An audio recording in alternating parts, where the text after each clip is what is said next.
Assalamualaikum warahmatullahi wabarakatuh. Halo teman-teman. Sebelumnya kami mau mengajak kalian nih untuk mengamati dan berpikir sejenak tentang peristiwa yang ada di sekitar kita.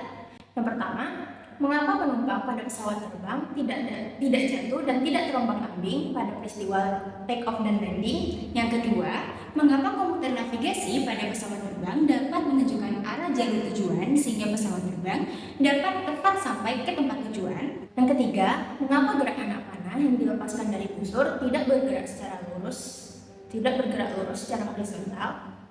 Yang keempat, mengapa orang yang melakukan terjun payung ketika terjun dari pesawat, posisi jatuhnya tidak tepat berada di bawah pesawat secara tidak lurus, melainkan jauh beranjak dari pesawat? Yang kelima, dalam permainan layang-layang, mengapa layang-layang tersebut tidak berada tepat di atas seorang yang sedang memainkannya? Yang terakhir, mengapa anak-anak yang bermain permainan jungkit-jungkit dapat tidak jatuh dari papan jungkit-jungkit yang berbentuk bidang miring? Kira-kira semua itu terjadi karena apa ya? Nah, semua peristiwa itu berkaitan tentang materi vektor.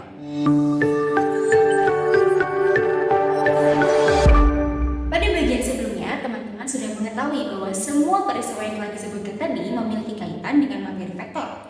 Nah, vektor adalah sebuah besaran yang memiliki nilai dan juga arah. Vektor ini merupakan lawan dari besaran skalar yang hanya memiliki nilai saja. Pada kesempatan kali ini, saya Mekta dari absen 14 dan saya Belva dari absen 16 akan menjelaskan kepada kalian mengenai operasi aljabar pada vektor. Yang pertama, saya akan menjelaskan konsep operasi aljabar pada vektor. Di sini terdapat keterangan bahwa jika vektor A memiliki unsur x1, y1, z1, dan vektor B memiliki unsur x2, y2, z2, dan M adalah skalar, maka berlaku yang pertama, perkalian vektor dengan skalar, M dikali vektor A. Untuk mengalihkan vektor dengan skalar, maka caranya adalah mengalihkan bilangan skalar dengan setiap unsur yang ada pada vektor. Misalnya di sini adalah M dikali x1, M dikali y1, dan M dikali z1. Yang kedua adalah penjumlahan dua vektor. Untuk menjumlahkan dua vektor, kita tinggal menjumlahkan dua unsur yang bersesuaian pada vektor tersebut. Misalnya atas dengan atas, tengah dengan tengah, dan bawah dengan bawah. Misalnya di sini x1 ditambah x2, y1 tambah y2, dan z1 ditambah z2. Yang ketiga, pengurangan dua vektor. Untuk mengurangkan dua vektor, caranya sama persis dengan penjumlahan tadi, tinggal kita mengurangkan unsur-unsur yang bersesuaian. Misalnya x1 dikurang x2, y1 dikurang y2, dan z1 dikurang z2. Selanjutnya, operasi aljabar pada vektor memiliki 10 sifat, yaitu sebagai berikut. Selanjutnya adalah perkalian titik dua vektor. Untuk menyelesaikan soal tentang perkalian titik dua vektor, terdapat dua rumus yang dapat kita gunakan. Yang pertama, jika diketahui panjang kedua vektor dan kedua sudut yang terbentuk di antara dua vektor tersebut, maka kita gunakan rumus vektor A dot vektor B sama dengan panjang vektor A dikali panjang vektor B dikali cos theta, di mana theta merupakan sudut yang terbentuk di antara kedua vektor tersebut. Yang kedua, jika diketahui unsur-unsur dari dua vektor tersebut, maka kita tinggal mengalihkan kedua unsur yang bersesuaian lalu dijumlahkan. Jadi, vektor A dan vektor B sama dengan x1 dikali x2 ditambah y1 dikali y2 ditambah z1 dikali z2. Supaya teman-teman dapat lebih memahami dan menguasai materi ini, kami sudah menyediakan beberapa contoh soal aplikasi yang dapat membantu. Contoh yang pertama, Bejo meninggalkan perkemahannya 3 hari yang lalu dalam sebuah perjalanan menuju tengah hutan. 3 hari perjalanannya dapat digambarkan oleh vektor perpindahan dalam kilometer, yaitu vektor A, vektor B, dan juga vektor C. Hari pertama ditunjukkan oleh vektor A yang memiliki unsur 5 dan 6. Hari kedua ditunjukkan oleh vektor B yang memiliki unsur 7 dan 4. Kemudian hari ketiga ditunjukkan oleh vektor C yang memiliki unsur 3 dan 8. Tentukan vektor perpindahan setelah 3 hari Bejo berangkat. Untuk menyelesaikan soal ini, kita tulis ulang kembali nilai-nilai yang telah diketahui dari soal, yaitu vektor A memiliki nilai 5 dan 6, vektor B memiliki nilai 7 dan 4, lalu vektor C memiliki nilai 3 dan 8. Lalu kita ilustrasikan vektor-vektor tersebut ke dalam kolom tabel persegi berikut untuk lebih memudahkan dalam menjawab. Sebelumnya teman-teman harus paham dulu nih konsep bahwa bagian atas nilai vektor menyatakan panjang suatu vektor, di mana kalau dia bernilai positif maka menyatakan panjang ke arah kanan. Bila bernilai negatif, maka menyatakan panjang ke arah kiri. Sedangkan bagian bawah suatu vektor menyatakan tinggi suatu vektor, di mana kalau dia bernilai positif, maka menyatakan tinggi ke arah atas, dan kalau dia bernilai negatif, maka menyatakan tinggi ke arah bawah. Dengan memahami konsep tersebut, maka kita dapat mengilustrasikan suatu vektor dengan mudah.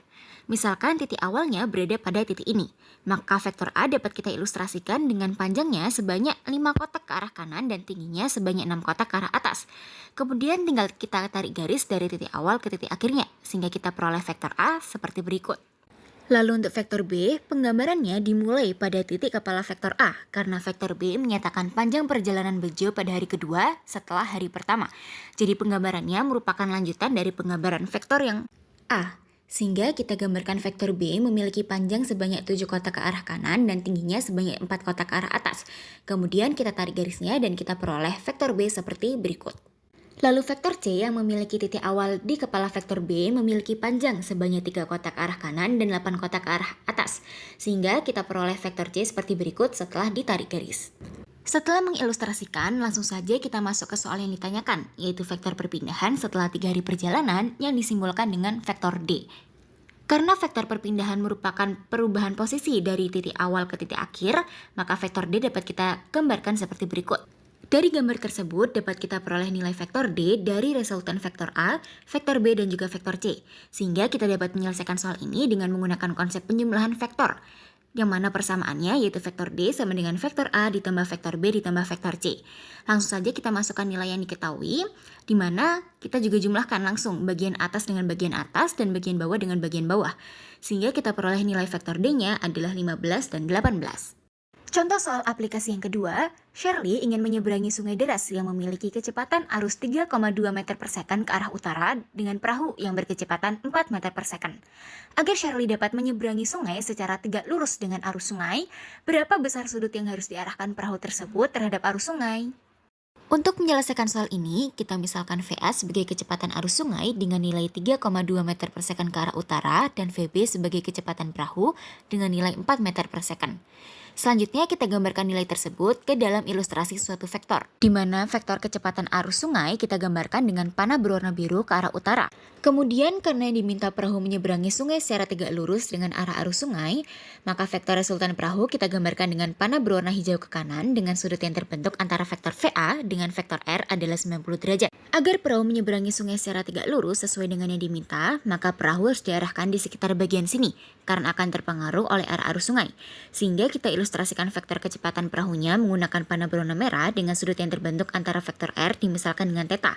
Karena yang ditanyakan adalah besar sudut antara perahu dengan arus sungai, maka kita mencari sudut ini yang dimisalkan dengan alfa, di mana nilai alfa yaitu 90 derajat ditambah dengan sudut theta. Besar nilai theta dapat kita cari menggunakan rumus Sendemi. Jika teman-teman perhatikan, sisi depan sudut theta sejajar dengan vektor arus sungai, sehingga nilai sisi depannya sama dengan kecepatan arus sungai yaitu 3,2 meter per second dan sisi miringnya yaitu 4 meter per second. 3,2 dibagi 4 sama dengan 0,8. Maka nilai theta adalah sudut yang memiliki nilai sin 0,8 yaitu sudut 53 derajat. Lalu untuk menghitung nilai alfanya, tinggal kita masukkan nilai theta ke persamaan tersebut. Sehingga 90 derajat ditambah dengan 53 derajat hasilnya adalah 143 derajat. Contoh soal aplikasi yang ketiga. Abi dan Ali menendang bola secara bersamaan. Abi menendang bola dengan arah miring sejauh 6 meter, sedangkan Ali menendang bola dengan arah lurus sejauh 8 meter. Apabila dua tendangan tersebut membentuk sudut 60 derajat, berapa hasil kali skalar kedua tendangan tersebut? Nah, untuk menyelesaikan soal ini, kita bisa memisahkan tendangan Abi sebagai vektor A dan tendangan Ali sebagai vektor B, di mana jarak tendangan Abi adalah panjang vektor A yaitu 6 meter, dan jarak tendangan Ali adalah panjang vektor B yaitu 8 meter, dan sudut yang terbentuk di antara dua vektor tersebut adalah 60 derajat. Lalu kita gunakan konsep perkalian titik dua vektor. Karena yang diketahui adalah panjang kedua vektor dan sudut yang terbentuk di antara dua vektor, maka kita gunakan rumus vektor A dot vektor B sama dengan panjang vektor A dikali panjang vektor B dikali cos theta. Jadi kita tinggal masukkan angka-angka yang sudah diketahui di soal. Jadi panjang vektor A di sini adalah 6, panjang vektor B-nya 8, cos theta-tetanya adalah 60 derajat. Jadi 6 kali 8 kali cos 60 derajat. Jadi cos 60 derajat adalah setengah. Lalu 6 kali 8 kali setengah hasilnya adalah 24 meter. Gimana nih teman-teman? Mudah kan materinya? Semoga materi yang kami sampaikan bermanfaat ya. Kami mohon maaf apabila ada kesalahan kata dalam menjelaskan. Wassalamualaikum warahmatullahi wabarakatuh.